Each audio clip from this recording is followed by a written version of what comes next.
So you guys have been around, I think you said for 2 years, correct? So we've actually been around for 5. We celebrated our 5th year in existence last month. But Okay. so we beta tested the program in one school we took a year to make sure that we knew we wanted what path we wanted to be on.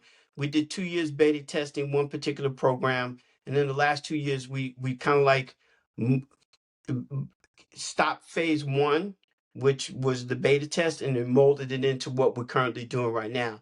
So one of the things that we learned in our first 2 years is sustainability has to be based off of data and outcome evaluation. So what differs us from other programs or other organizations is we don't measure participation, we measure progress. Okay. We don't measure just someone's activity, we measure an outcome, right? And so those things are hugely important. It's a big difference. So I can, there are you need to track participation. We're just adding that layer that while they were participating, this is the progress that they made. Okay. That's yeah. I mean that Mm. makes sense, and Yeah. I can see why it's a little more successful with the metrics that you're tracking. So that's great.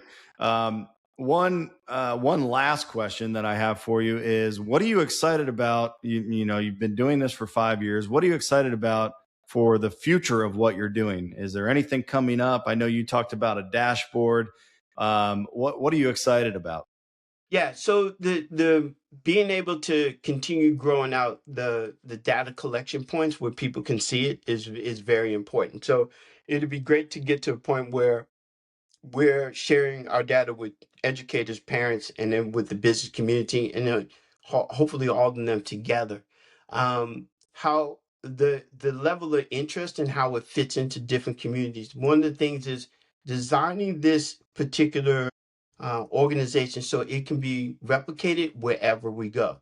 So it's never going to be so like if we go to a different county, it's never going to be Jonesboro, whatever. We need to go into community and look at their infrastructure, work with their organizations, their capacity, their ability, and then show them how we've done it, share that, and then set them up for success for them to grow their own. That's the big thing. So I'm super excited about how well we can replicate in different areas other than Jonesboro. Like, is it translatable? How do we get to know these people? These are all things that are out there that are in front of us that it just makes it exciting. It makes it Yeah, exciting. and also a very interesting process too, to kind of see that data and how it changes from town to town. Yeah, and every town has, the Department of Labor and Statistics, they can give you a number that's holistically about the state of Arkansas.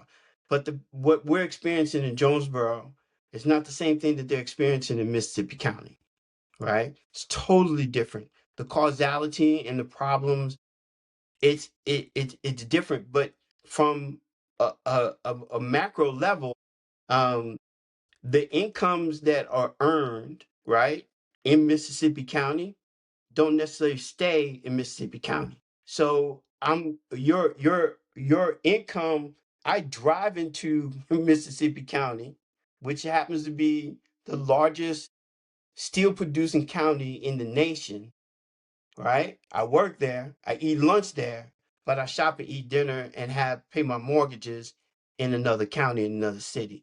That's an issue. So when you talk about the exposure of a student, they see that. So we need to add on some other things. And then if it doesn't exist in their community, empower them to create it in their own community. How to start a business, how to fix your credit, how do you get things, all of those, how do you do it to scale? Okay, is the other thing, because that's how you get people to stay in a particular community. So we're excited to see how that manifests itself in especially in the rural delta and stuff. I think there's a great opportunity there.